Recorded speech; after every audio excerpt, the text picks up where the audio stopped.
So the Azeron has piqued your interest, but is it the right input for you? Let's talk about it.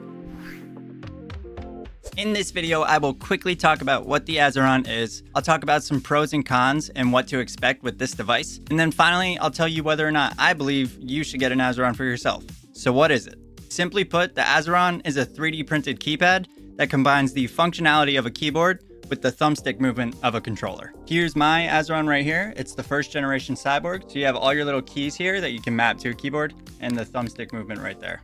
All right, so we all know what it is. We all know what it looks like. Let's talk about some pros and cons. Number one on our pros list, and really the main reason that people even consider the Azeron to begin with, is the thumbstick. The thumbstick allows for full 360-degree movement, just like a controller, fully compatible with WASD. Being able to use the thumbstick for movement frees up your fingers and keybinds that you would otherwise have dedicated for movement on a keyboard.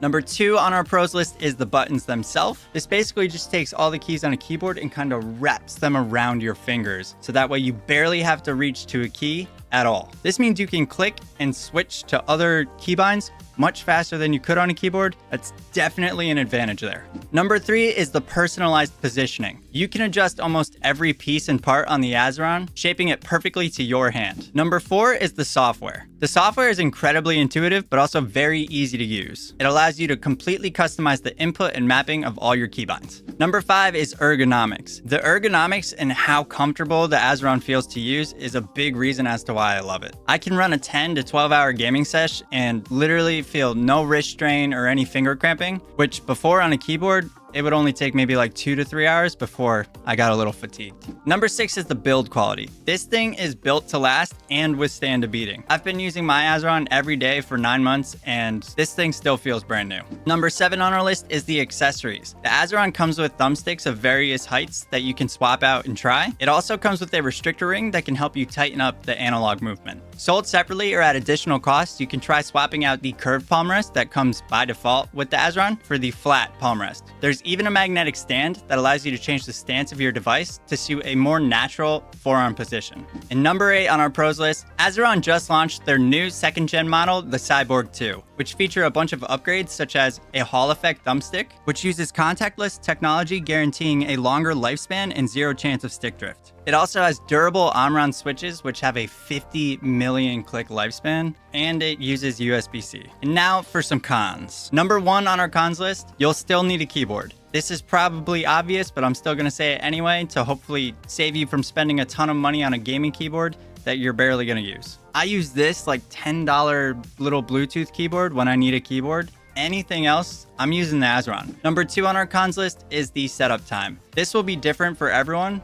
but repositioning all the parts of the Azeron to fit your hand specifically could be very, very time consuming. I think it took me about 2 hours to actually get mine to where I wanted it to be, but I'm a perfectionist and I literally wanted it to be absolutely perfect. You'll probably do it a little bit faster, but it will still definitely take a lot of time. Number three on our cons list is another time consuming one. It's the learning curve. There will definitely be a learning curve with the Azeron. It'll probably take you about 1 to 2 weeks to work out the initial frustrations and feel committed to a set of keybinds. Then after about 1 or 2 months, you should start feeling a little bit more comfortable and confident, but it won't be until about 3 or 4 months before you start actually feeling dialed in. And regardless of your current skill, this is gonna feel like you're starting from scratch. And that's probably gonna be frustrating. It was for me, but be patient, you'll get there. Number four on our cons list is game compatibility issues. I just wanted to bring it up because Fortnite recently had a bug in the game where the Xbox joystick setting of the Azeron didn't work. You were still able to use the Azeron in Fortnite, you just had to change in the settings of the Azeron software, the analog stick from the Xbox joystick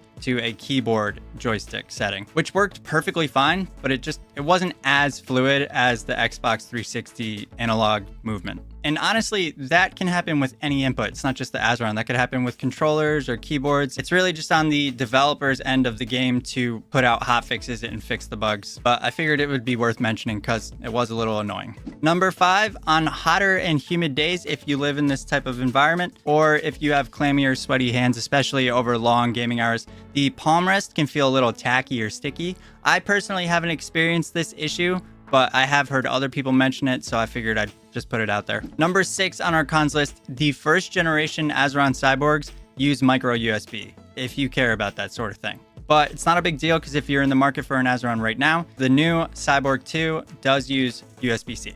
Number 7 on our cons list. This should be an obvious one, but if you're a controller player on console, switching to an Azeron or mouse and keyboard in general, you will lose aim assist. That being said, mouse aim is a beautiful thing, and I think everyone should try it at least once. And lastly on our cons list is the price. The price honestly isn't that bad when compared to other devices like pro controllers or high-end keyboards, but $196 for the first gen Cyborg and $213 for the second gen definitely isn't cheap. That also doesn't include the shipping costs, which can run up to anywhere from $30 to $40. That same amount you would have to pay again if you decided to return it. So it's definitely not cheap, but it's also not the most expensive input out there. So should you get an Azeron?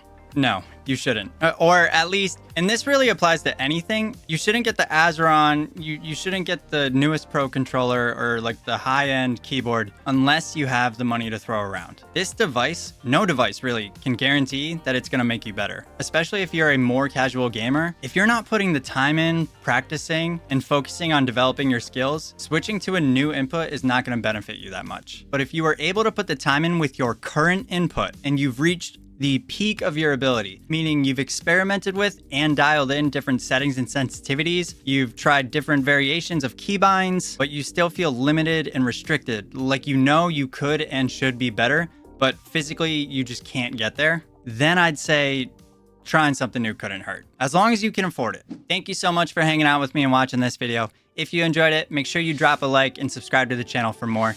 If you have any other questions, feel free to leave a comment down below and I'll try to help out any way I can. That's all for now. I'll catch you in the next video.